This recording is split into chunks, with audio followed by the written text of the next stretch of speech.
You're listening to Sox in the Basement, a production of the Broadcast Basement Limited, where every show is 30 minutes of good and comes from a basement bar on the south side of Chicago.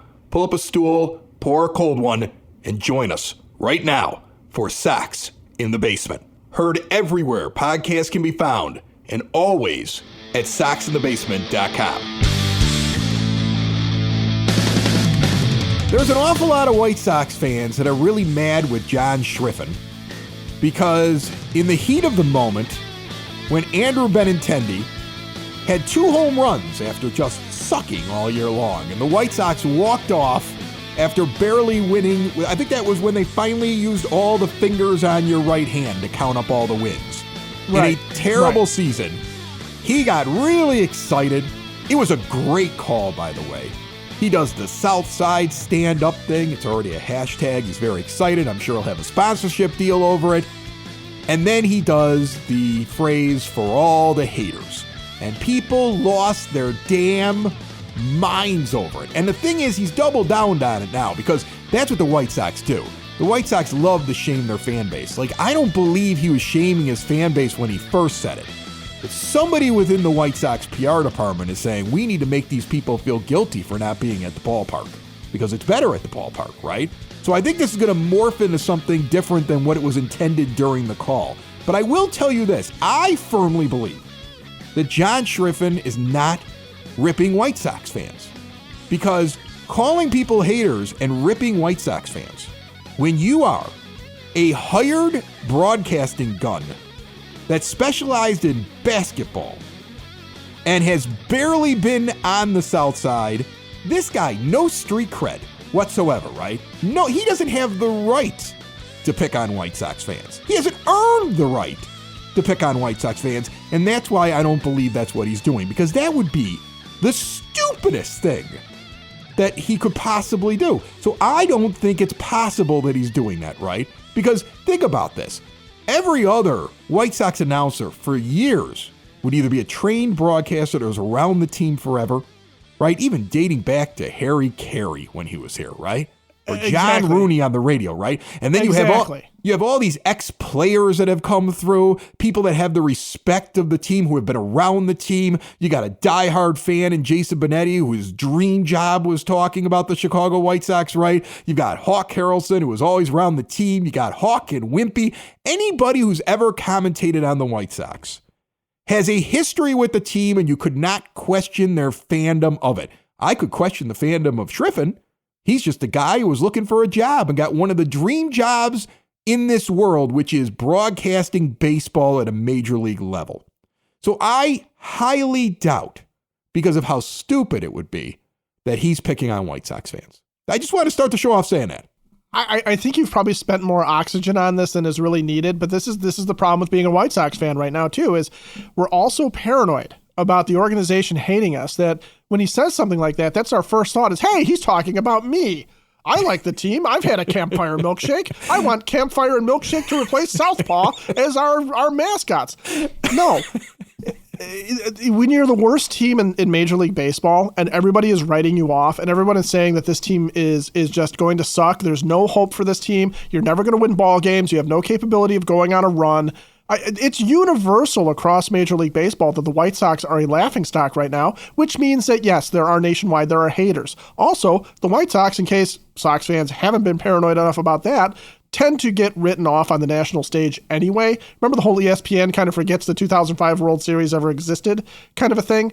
We have the right to be paranoid on the national stage. And honestly, when I heard it, my first thought was, yeah, screw you to the rest of the American League, screw you to the rest of major leagues. This team is capable of having some pride, of winning some ball games, of walking some guys off, of doing it to a team that in the Rays that is held in very high esteem and regard because they're an East Coast team, right? They're in the mighty AL East where gods are forged, and we're in the Midwest where, you know, we're all covered in cow crap as far as New York is concerned. So it's one of those where it's like, you know, when you're saying for all the haters, no, he's not talking about the fans that haven't gone to the ballpark. He can't be talking about us, right? Like, I mean, he can't be talking about us. He can't be talking about those that love and cover the team and say things like, you know, Pedro Grifol's a bad manager when he is.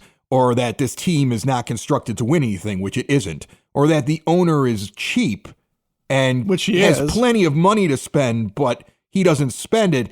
And he's been quoted as saying that he would prefer to come in second because it's a carrot for the fan base. Like, if we're criticizing things that are based in fact, I believe David Sampson. I do. I mean, he was an MLB executive, and he was on this show, and he repeated that right here on this program.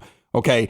Recounted in very graphic detail about how and when it happened. Oh, very graphic detail. Like he was able to talk about what he was drinking at the moment, I believe. When Jerry said it, he was able to describe the scene to a T. It didn't sound like a made up thing to me, right? So I know he's not talking about those who are critical and have a reason to be critical. And so I'm just saying, I didn't take offense to it when it happened. So unless I'm crazy and he's way out of pocket, I don't think it's about White Sox fans. No, because there's a difference between hating and there's a difference between criticizing, okay? When we criticize the White Sox, and I'm just going to say this, when we criticize the White Sox and we criticize Jerry Reinsdorf and Pedro Grifol, we're doing it not because we hate the team or we just don't think that they're worth our time. What kind of petty jerks would we have to be to devote this much time and effort to just bashing the team if we didn't like them, if we didn't want them to do well? Right. I mean, come on, that's psychopathic to think that that's what we are. I have something like 10 podcasts on the network. If I really hated the team, I turn this one off. Okay. Exactly. I love doing this. And you know what I love? I have a career outside of this that has made me just fine. I do just fine doing that. If I didn't do this, you know what I'd be doing? I'd be calling you and talking about the same thing just without a microphone. Okay, I'd still be sitting at your bar. We'd still be having these conversations. We just, wouldn't have fine sponsors like Cork and Kerry at the Park. Award-winning burgers, ballpark favorites, spirits, wines, the latest in craft beer, a beautiful bar, indoor-outdoor seating. Bring the whole family before the game. Get over there afterwards, especially if they win for the big party. But we don't need a win to party at Cork and Kerry at the Park in the shadow of the ballpark at 33rd and Princeton, the proud sponsors of Sox in the Basement. See more at corkandkerry.com. The Chicago Pham Sox are 3-1 right now. Won the first 3 since Tommy Pham joined the team. Lost Tuesday night, but they were competitive. 1 run. Lost it at the end. It was close at least. Right. Pedro's Campfire White Sox milkshakes are currently 3-24. Right. Now, Tommy Pham, a professional baseball player. Yes, a guy who's been on winning teams. Right. Sat down after the first 3 games because Pedro needs to take care of him. Somebody needs to explain to Pedro that Tommy will tell him when he needs a break. I would have preferred him saying Tommy felt like he needed a break because of the spring training thing and we're giving it to him. I would have been like, cool, makes perfect sense. Okay, now maybe he's protecting him by not saying that it was Tommy that wanted to do it, but I doubt that he was winded after 3 games. He looks like a gamer who's ready to go. And you need more guys like Tommy Pham on this team in future years. Like next year, we've talked about it. The 4 free agent bats that they could add if the pitching comes along through the minors that could flip this team quickly into a team that will legitimately contend for the postseason.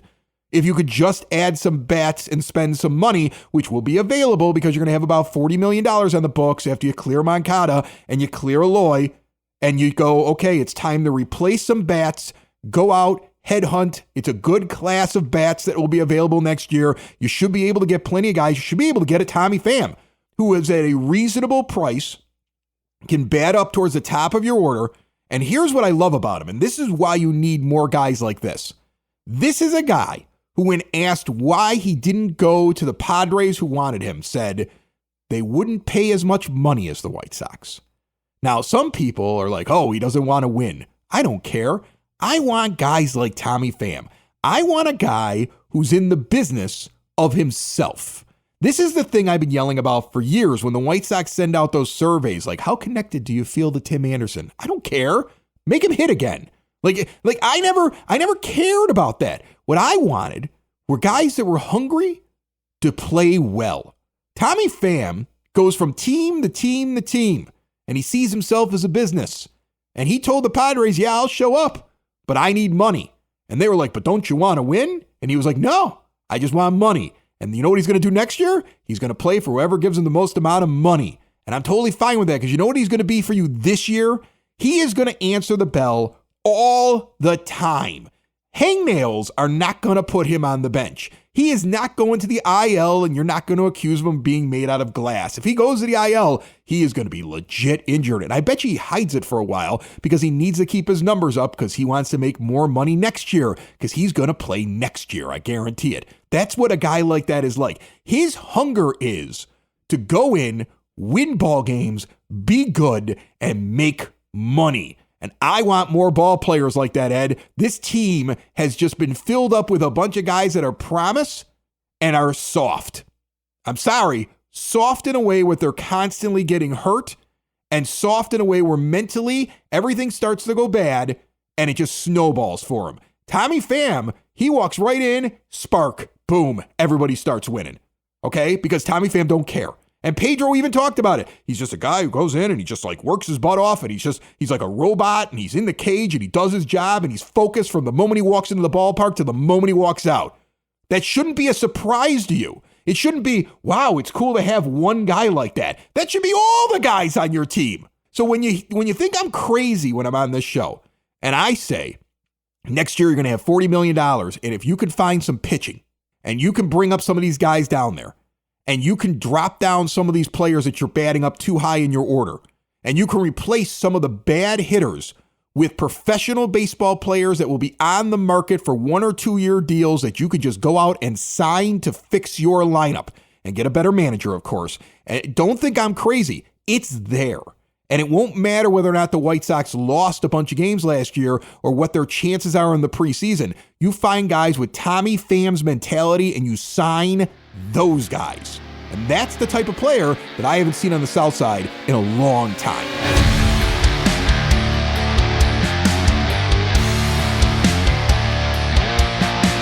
Sox in the Basement listeners, switch to a new age of life. Hyatt Home Medical Equipment wants to help you keep mom and dad, grandma and grandpa out of assisted living. Make it so they can get around on their own, live independently.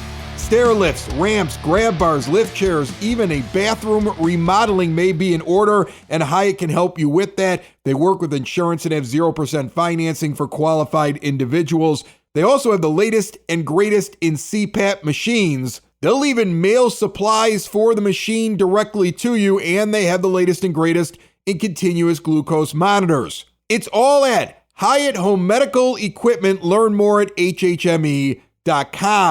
There's an aspect of this where everybody assumes that when you go into a rebuild, right, you're looking for the guys that are going to be here for the next 10 years. And the Sox were lauded in some ways for doing things like signing long-term contracts for prospects and for guys that were in their early stages of their careers to avoid arbitration, to make it more team-friendly. And there is something to be said from a business standpoint about that. But the flip side of it, that too, is this team had historically just handed out jobs on a timeline that they felt was right. Andrew Vaughn being the poster child for a guy who was given a job. We were told in 2021, Andrew Vaughn is going to be on this team. He's going to be part of the mix somehow. DH, first base. We're going to make him an outfielder, whatever we're going to do. Andrew Vaughn is here. He has arrived. And in the years since, he's struggled. And he is right now, he looks lost. I mean, I know he came around the other day and he had a good game, and I expect he will have some good games here and there, but you can't tell me Andrew Vaughn is what Andrew Vaughn was supposed to be. Andrew Vaughn never had the need to try and earn it. Andrew Vaughn is not currently playing for a contract because he still has team control.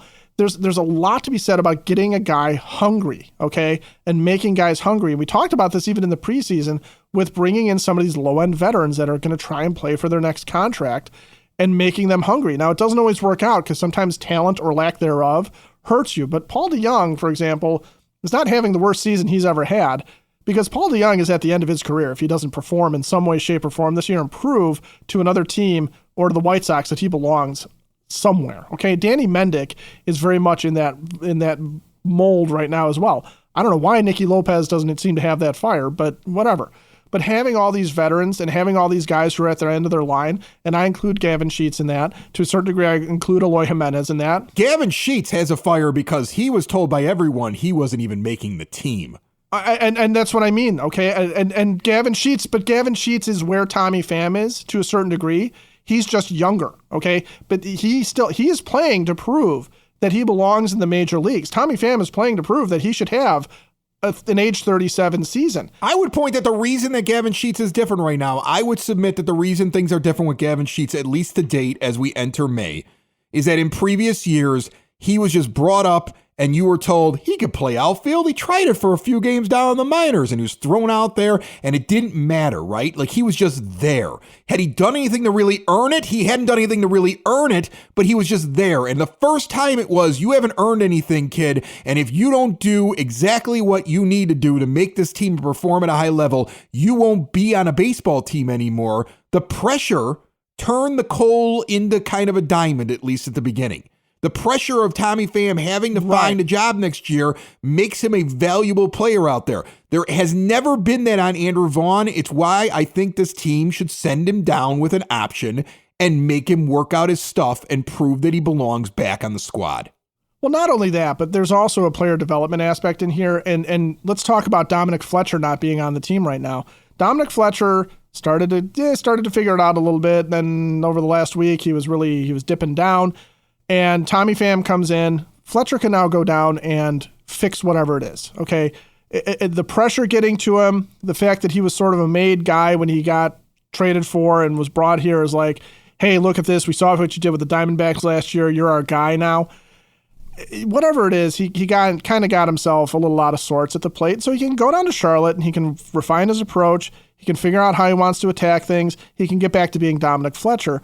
And that's player development, right? That's taking a guy aside and sitting here saying, look, without the pressures of being in the major leagues and performing, or, with the ability to sit here and execute because you're not facing the best of what baseball has to offer pitching-wise on a day in and day out basis, you can get back a little bit of confidence. You can figure out what you want to do. And that's the thing that I think is confusing to White Sox fans, because White Sox fans watched poor player development during the Han Williams era, especially during this last thing when we were going to all of a sudden load up our team and be the team of the 20s. Like they were just elevating guys and saying, well, he's a prospect who's on a list and go. And when it didn't work out, they would leave him out there and there'd be no accountability. I know a lot of people are like, well, it's a lost year. Give Dominic Fletcher at bats. I think we've seen what happens when you do that. And you don't say, hey, kid, you're just not cutting in the majors. Go down and work it out. I think that's far more effective. And I think he'll be back up here and he'll get another chance. And they want to see him playing well when he gets up there. I just feel like we tried it that way. We tried the idea of, well, it's a lost season. Just throw all the young guys out and give them experience. And without accountability for what they're doing, they flounder and they turn into Andrew Vaughn. And so I'm okay with treating him differently because the other way didn't work. No, and that's where we have some peek into why Chris Getz is different than Rick Hahn in the previous regime, is that there really wasn't a full-on lost year for the White Sox. There was always these, we're gonna get a chance to see what this guy can do. Here's Yoan Moncada. Let's play him at second base, a position he doesn't play particularly well. And let's, throw him in there and see what he can do with the bat. And if you recall, that first season of Yoan Moncada was a disaster. He couldn't field and he couldn't hit. And then the next year, he came back and had his best season, but that was also the happy fun ball era. So we've seen that there's some question marks about that as well. But Gavin Sheets, being a guy that was told you're not making the team unless you force your way onto it, and so far to this point has performed well enough to stick around and play for his major league career, is a good example of how player development can work in the reverse and not sitting there saying, let these guys get attuned to major league pitching. Dominic Fletcher has seen major league pitching. He's got about, 50 games under his belt, somewhere in there. So it's not like he hasn't seen major league pitching and he's had success. But get him back up here and let him figure out what he's supposed to do. Oscar Colas is in the same thing, okay? And if you're really just going to subscribe to that, then why is Colson Montgomery in Charlotte anyway? Just have him up here. So, this doesn't make sense. It makes a lot more sense to sit there and say, let's figure out what we have in the retreads here. Let's figure out what we have in veterans and let our guys work on their stuff and be refined, ready to go players when the next time they come back up so that they never have to go back down. The next time Dominic Fletcher comes up should be the last time he goes between Charlotte and Chicago unless he's going on vacation in the winter. Okay. I think you could actually make the argument that the way that they handled Corey Lee, even if it wasn't intentional, it might have just been because Stassi got hurt, but the way that they dealt with Corey Lee, where he didn't have a job and he needed to prove himself to get up there. And then when the opportunity came, he probably was like, this is a fleeting opportunity. Stassi's going to get here. I've got to, there's a little pressure there, right? There's a little, okay, I did this before. I got to take my opportunity right now and run with it. And he has, to the point where, look, we yell about Pedro not using him, but I looked him up the other day, Lee, and he's only not been involved, I think, in like 1 or 2 games over the last 8 of them.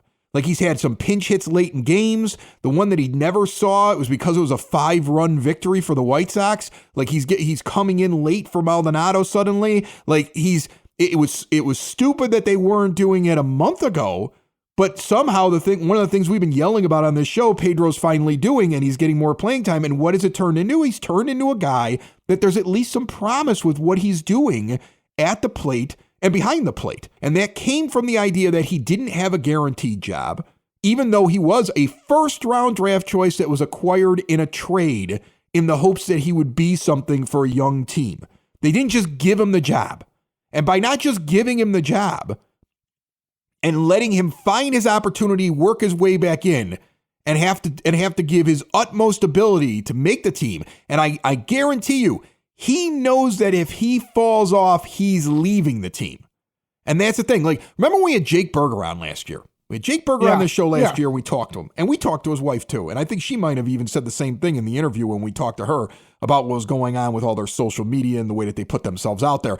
But the idea that Jake knew this may be his last chance up there.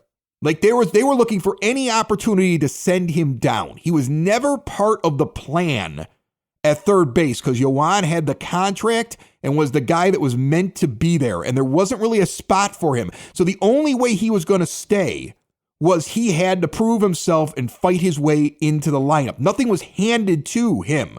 And then look how he thrived off it. He was the first guy supposedly in the cage. If he went 2 for 4, his wife was complaining to us that he doesn't leave the ballpark until the end because he goes, I need more cage work. Right. Because something didn't go right, even though he went 2 for 4 in the game. Like, and because he didn't want to go back to AAA. He even said it, and she said it. We expect to be back in Charlotte any day now because it's fleeting up here. And the feeling of it being fleeting and not being handed to him created a player who's now an everyday starter and somebody that fans sometimes go, I wish we wouldn't have given that guy away. And people in Miami, even though their team is terrible, appreciate as a hitter. And he's got an opportunity that he reached out and grabbed. I think there's something to be said for making prospects earn that final rung on the ladder instead of handing it to them. I think handing it to them and not giving them accountability is detrimental to them and it's detrimental to your team. And that's why I do support the idea of Fletcher being down in the minors to work out his stuff, even though this is a lost season, because I look at Andrew Vaughn and say somebody should have done it to him. And it's the same thing with Nastrini. It's the same thing with Cannon. And back to Corey Lee for a second. Why was Pedro so committed to using Martin Maldonado, even though Maldonado, who cannot do anything. He can't do anything well. He can't do anything well at all. Why is he being used so much? Why is Corey Lee in such a battle with Martin Maldonado, this respected veteran who can't do it anymore? Why is Corey Lee being made to fight with it? Well, because Corey Lee's got to earn it, right? He's got to earn being above a guy that was brought in here to help mentor the pitching staff, being a guy who was brought in here as a guy who is somebody that the team can supposedly count on. Now, I think Maldonado would probably be the first to admit that, this year has not gone even remotely as good as his past years have gone, either behind the plate or at the plate. But nevertheless, he had to fight off Max Stassi. Yeah, Stassi did him a favor by staying injured.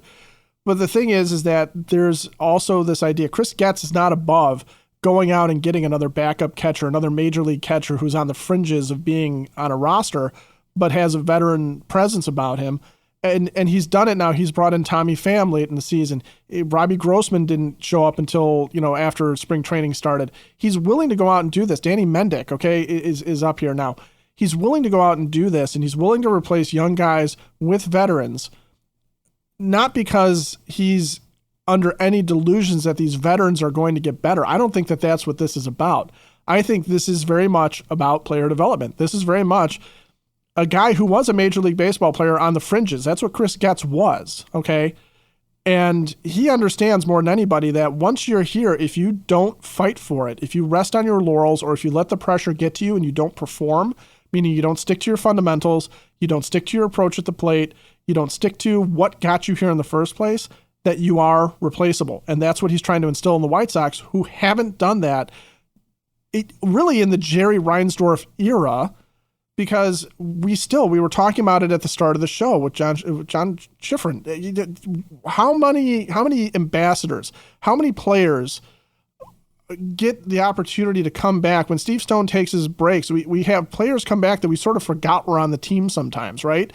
And you have this air of like, that's the one thing Jerry does, right? He keeps guys around that are company guys that really love the team and love the organization and wanted to be a part of it. And that's a beautiful thing to a certain degree. But for a lot of it, what it ends up happening is you get the Darryl Boston syndrome, okay? You get a job for life, even though you haven't necessarily done anything on a year in and year out basis. Well, he had the whistle. He had the whistle. That was really exciting. And I understand he had the whistle. I understand. And he was a good spy in the dugout for Kenny to tell him what was going on behind closed doors. Yeah, there was that. Like, that was his guy. Like, how are the secrets in this manager's room getting out? And Darryl's just over in the corner whistling.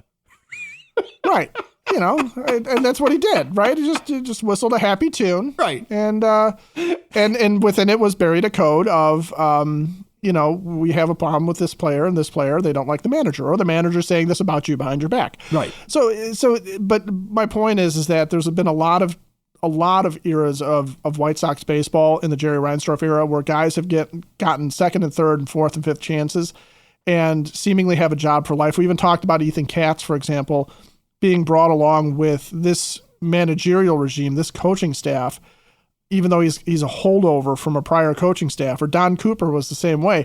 And I understood Don Cooper had value because he had been able to do some really terrific things as a pitching coach. And that's why him going across different managers sort of made sense to a certain degree. But it's also very unusual. And to sit here and say that, we're committed as a team to Eloy Jimenez after 5 years in the majors, after acquiring him in 2017, so 7 years in the organization. We're committed to him because we think that the best is yet to come. There's not a whole lot of credibility to that unless Eloy Jimenez starts performing on the field and stays healthy, right? To sit there and say Andrew Vaughn is one of our top prospects when he's been here for 3 years, okay, and he was drafted 5 years ago, and had that one lost season due to the pandemic, but also has not performed up to what you expect him to do. That's very unusual for a team to give a guy that length of rope, okay? Jared Walsh just got signed. Jared Walsh was a guy that was a very important player to the Angels until he wasn't. And then he started the season with the Rangers and was doing well until he wasn't. And guess what? That landed him on the street, because that's what these guys are. We're looking at a team of replacement guys who are going to be easily replaceable. And that, honestly, is not a bad thing. That's what Major League Baseball is. That's what the White Sox should have been this entire time. And with the exception of your stars, the guys that you really build around, the Luis Robert Jr.'s of the world, okay? The Garrett Crochets maybe, okay? These guys that are going to answer the bell at a high level year in and year out, in spite of their intentions, just the natural talent and their natural drive. Until you find a couple of those guys, everybody else on the team, they're here until they shouldn't be, and we're rooting for the laundry, okay? That's what we need to be doing. Sox in the basement. Sox in the basement. Sox in the basement. Sox in the Basement. Heard everywhere podcasts can be found, and always on soxinthebasement.com.